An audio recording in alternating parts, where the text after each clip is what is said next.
Okay, people, how you doing out there? It's your man, Kevin McDowell, artist, coming to you from home for ASG-Artizfacts Studio Gallery, and I'm going to be working on another one of these right here. Actually finishing off one of my original pieces of artwork, my abstract semi-cubist style of work. So you can begin to like and share and subscribe to the channel at Artizfacts Art at YouTube. ASG-Artizfacts Studio Gallery, Artifact Art at YouTube. So check it out. You can also check me out on the gram at Artifact Studio Gallery, ASG-Artizfacts Studio Gallery, that is specifically. And you can check me out on the Facebook, the Book of Faces, the official Artifact Studio Gallery news. All right, so I am going to now put to work this piece of artwork here. This piece of artwork, this is a 12 by 16 canvas. I've kind of really dived into this initially going back, oh my gosh, I think ever since since COVID, it's been that long, but I never really got into it. As a matter of fact, this painting was initiated actually before COVID. Now that I think about it, I did a live demonstration at my studio, Artifact Studio Gallery in the Bronx. This was about maybe 2019, I think I did this. And this was actually part of a demo that I never actually completed. So now I'm going to actually complete this. And in the beginning, in the demo, it was just this background. And I was just doing a little demonstration with textures and things. And this was actually a different type of artwork. So I've revised it by putting some background color on it. I never finished it. Then I decided to put this type of cubist face. And then I just evolved into this. This is one of those pieces I'm telling you I've been like off and on. And really felt it. But now I got the urge to finish it, that I have time. I'm going to get into this. I want to work with some of these materials, which are these, markers here. The acrylic thin markers, So I'm going to get into doing some detail work with that. So I'm going to get right into this. And what I'm going to do for this approach is really work on the detailing. The detailing in this. And that's why these markers will come in handy. I also have my brushes, I have my 1/2 inch flats, They're going to be in a mix. And I also have two types of acrylic paint. I have the liquidy, very liquidy, I call the liquidy fluid acrylic paint. And I have the pasties. These are what I call the pasties. And the tube you squeeze out. And then I also have the ones which are fluid, in the bottle. Okay. These are good for easy spread. And these are good for texturizing. All right. That being said, let's get into this. So I'm going to work on initially the face. I'm going to bring out some of the details in the face. And one of the things I'm always challenged when I work with so many different ranges of colors is when I have a mixed palette of primary colors and secondaries and intense color, I have to think about how I'm going to outline this. So I usually start with the features, the eyes and the nose. And I think what I'm going to do is I'm going to use these markers here. And these markers specifically are, of course, acrylic and the opaque acrylic markers. And I'm going to use these because the other ones are a little more metallic based and they're more reflective. So I don't want too much of that bling, bling, bling shine. I'll use that reflective metallic on the dark surfaces to create more of a visual contrast of reflection. When the light actually reflect off a background that's dark. So let me see. I'll contour the nose in the direction of the face. Now I can always map this out and change it. So I can contour the nose this way, contour the nose that way, creating somewhat of a, 3/4 profile, from a frontal. So let's see. How do I feel about this? Let me see. Making decisions is always a thing. Look at that. I got it. Because the hair is more on this side, the frontal part of the face will go this way. So then I will bridge out that nose this way. Bring in some of that color. I like the way that's looking because then I can blend that in. And I will just go right into it. Then I'll work with this. For those who don't know, if you haven't followed my channel yet, I've been painting for a good minute. I've been actually drawing as a kid since I was 5 years old. I was always inspired by the monster movies, the Hanna-Barbera cartoons. I wanted to be an animator when I was a kid. I've done a little bit of that freelance in the industry and found out, nope.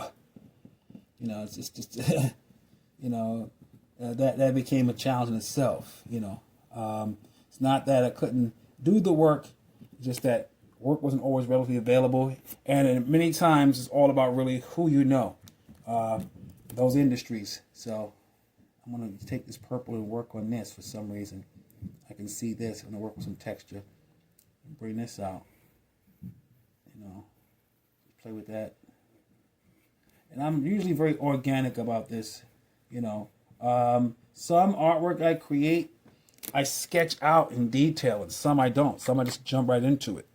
You know what I want to do? I had some orange paint, but I'm gonna go to that when we have a break, and I'll show the orange paint. But for now, I'm just gonna leave that as it is. I'm not gonna get into that. Oh, I moved my camera. Oh, this is what happens. Let me get you back in alignment so that way you can show that. Yeah, you want to get more of the picture in. There you go. A little bit lower. A little bit lower. There you go. Yeah, get that in there. All right, that's better. My camera shifted. All right, so that being said, I think I'm going to work with let's see, decisions. Yellow. In this case, you know, because the yellow, some of these markers I've been using for years, they're kind of on their end, ready to go out. And I'm doing this because this red is very dominant. It's a very bold color, this red. So I don't want that too much. In itself, when I create this, you know, value contrast between the yellow and the red is going to still peek through between the yellow. So I'm fine with that. Maybe I'll some. And what I'm kind of moving towards in the direction is something like this, in a sense. You know, it's got a lot of pattern and detail in it, especially in this upper area where you see, you know, I'll take some snapshots of that and you'll see it. When you really look at it up close, you see a lot of detail. So I'm going to kind of work with that like this. I don't want too much of the face to have that in there. Okay, so now that I have that, let me bring out this eye some kind of way. Yeah, some of these, or a lot of these artworks, they're more of an abstract style, you know, more of a cubist style. Get myself in there, get myself in. Let's see. I'm going to eliminate this. Maybe I shouldn't eliminate that. That brings some character to it. Lippy. You know what? I will do this. Make it look tribal for some reason. And that would make it interesting. And then perhaps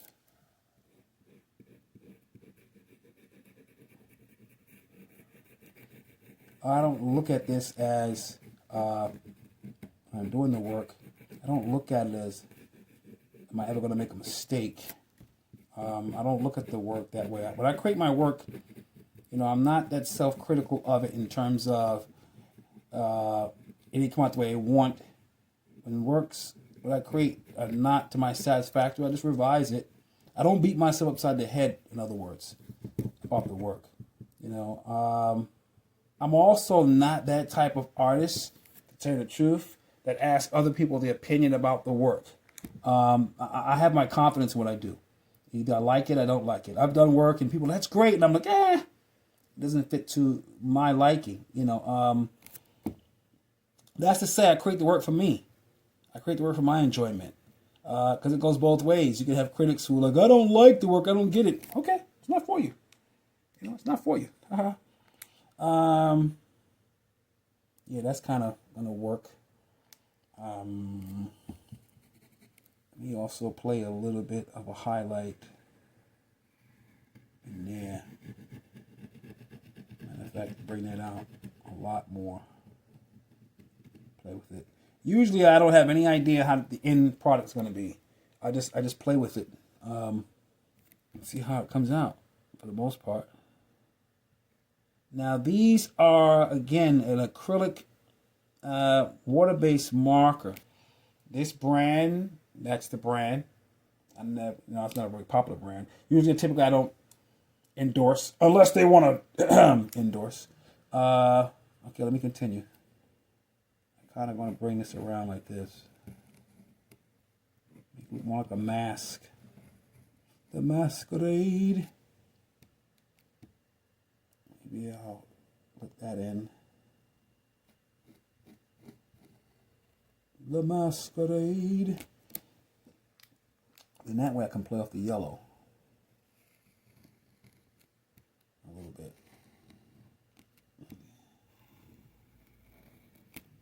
And I'm starting to do my thing now. And that's kind of the ear. And this will be the hair. Some of the hair. Little swirlies.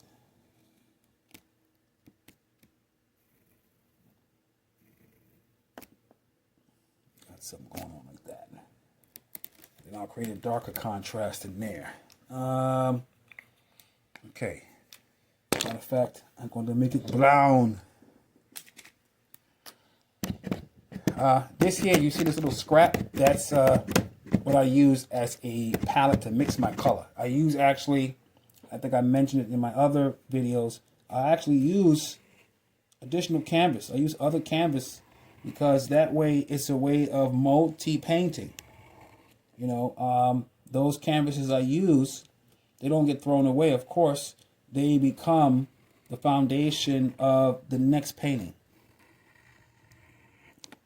Let me see. Get this in here. Get that in there. And then I'll put some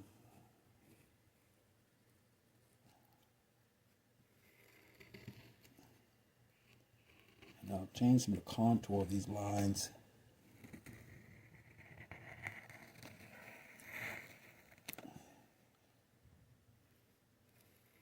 You know, thick and thin.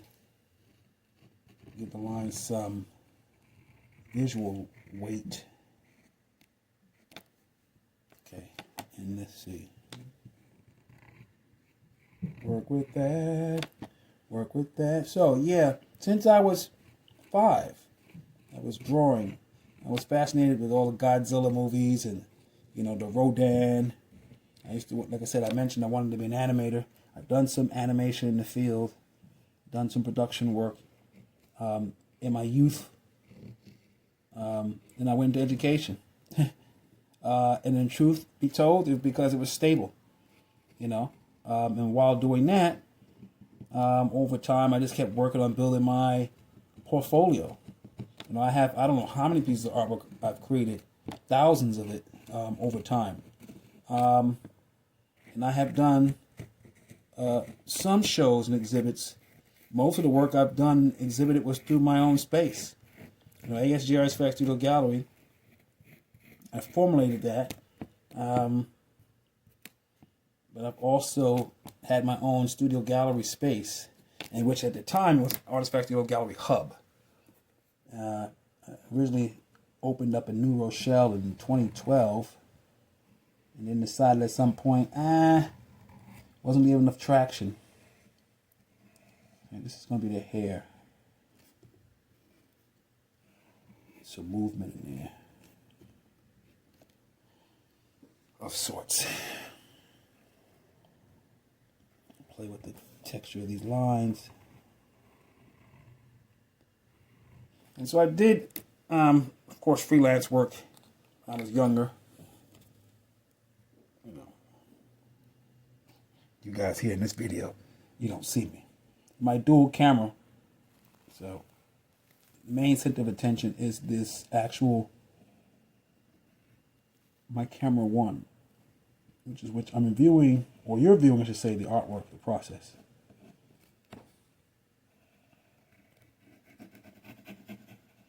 Fill that in.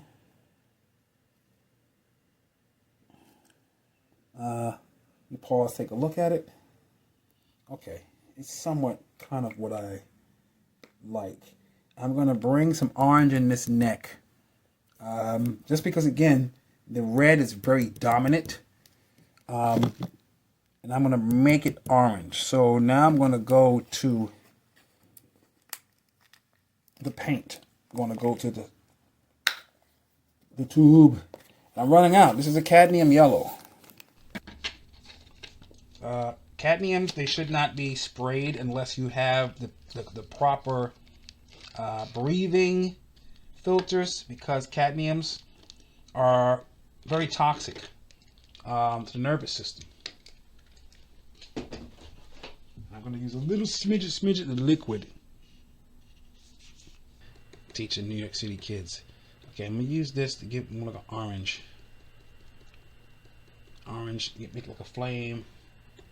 And I'm going to blob this right about here. And then make your yellow and blob it there.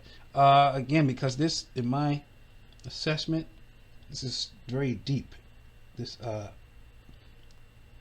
red. And I'm going to bring out the color, that orange in the chin, by making orange on the neck. I'm going to leave this little bit of red here in the bottom to indicate a gradation, or it's like a shadow. But I want to take out some of this. Take out some of this red. Work with that. And I'll leave a little bit of texture on this so that pops. Make it look like fire. Put that to use. Yeah, texture is very key in a lot of painting. You know, depending again the type of genre you're working with. Some painters, when they paint portraits or landscapes, this is, you know, the paint is as smooth as glass. It calls for it, you know. The yellow. So it all comes together.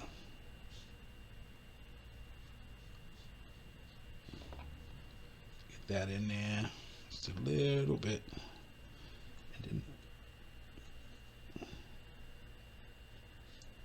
make that brighten up a little bit. Yeah, that makes it pop a little more. The red is very deep, and so you know what I'll do? Yeah, that works. And while I'm at it,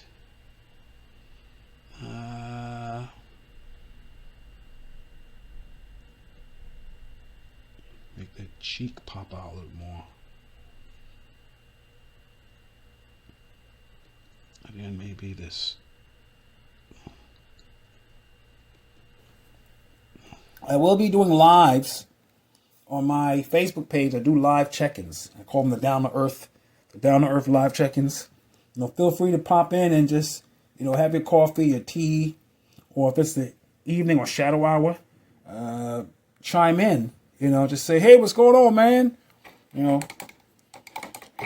All right, so now, what am I going to work with? Now, because I've done it in this process, that's what I put these textures in it. The challenge is going to be now for me to work the detail the rest of the top of the hair. So I know that's going to take a minute to dry. So I'm not going to really work too much on that. I'm going to do some more work, but I'm going to work around this centerpiece, the center area where I just put the wet paint. And so I think what I will do is the following. I'm going to very carefully go to this marcus, and I'm going to outline this figure here, the daughter. Bring out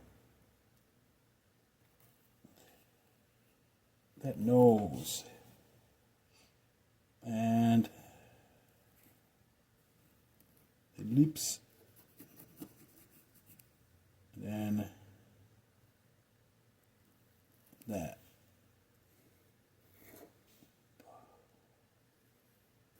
Bring that face out.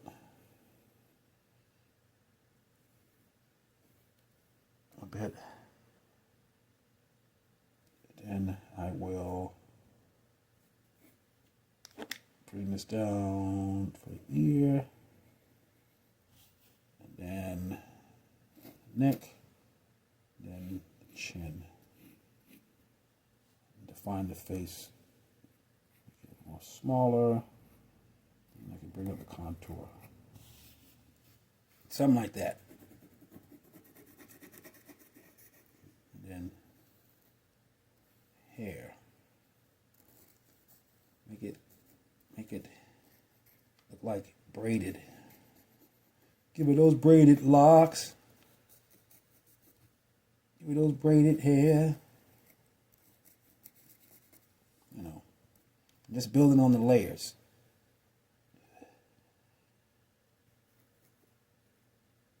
The pupils. And then this. Something, you know. Eventually I'll change the contour of the face, the shape of it, you know, to make it feel more, I don't know, kind of what I'm looking for. You know, playing with this, playing with that, playing with this, playing with that.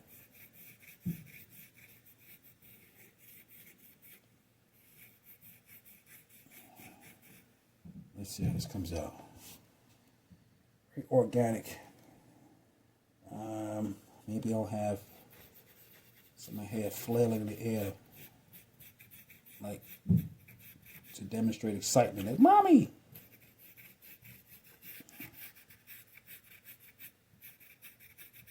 You know, I'll work with that. I'll work that in there somehow. Get that movement. It's not going to be it, but that's just staging it. Okay. Now let me see if I can accentuate this nose a little bit. Right there.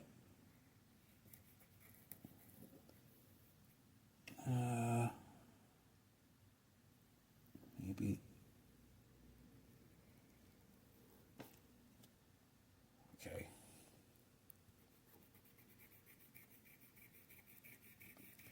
Bring it down like that, perhaps. Get more geometric, more cubist. Okay, and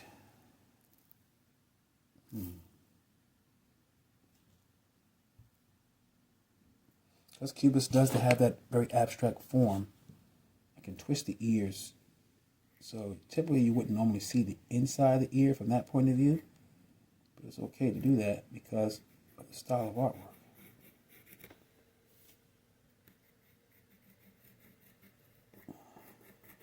Got this little red, black, and green going on subconsciously. There you go, red, black, and green. It's going to get there. It's going to get there. I'm going to take a pause from this. I'm going to work on the lips. I want to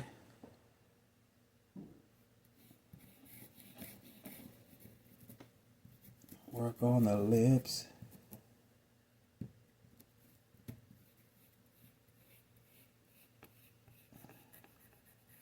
And I'll accentuate the lips. I think this way now I'm going to start getting those metallics. This is how we do it. Blue. Maybe I'll bring more of the purple out. You know what?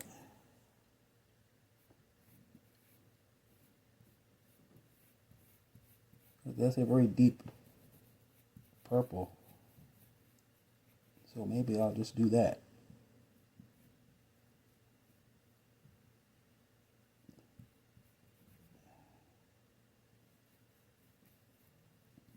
That'll work.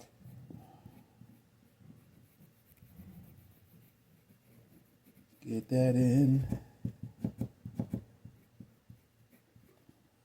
I gotta get it with a brush. Yeah, so that, I'm kind of feeling that so far. All right, so what I am going to do is take a quick break because I want to get some coffee. get my coffee. I gotta fill up my cup. I gotta fill my cup up. And I'm gonna put a refill in my cup, and we're gonna take a break and come right back. And check out my promo reel, ASG-Artizfacts Video Gallery. I'm gonna stitch in my promo reel of my independent sci-fi film using practical models. I've created over 100 practical models for miniature sets, vehicles, and things. And I've infused AI to create the optical effects. Especially you see things like lasers and all that kind of stuff, and you know, whatever. Because I'm not going to build a model after 3, 4, 5 months and then just, you know. So check it out. We'll be right back. Check this out. See you guys in a minute.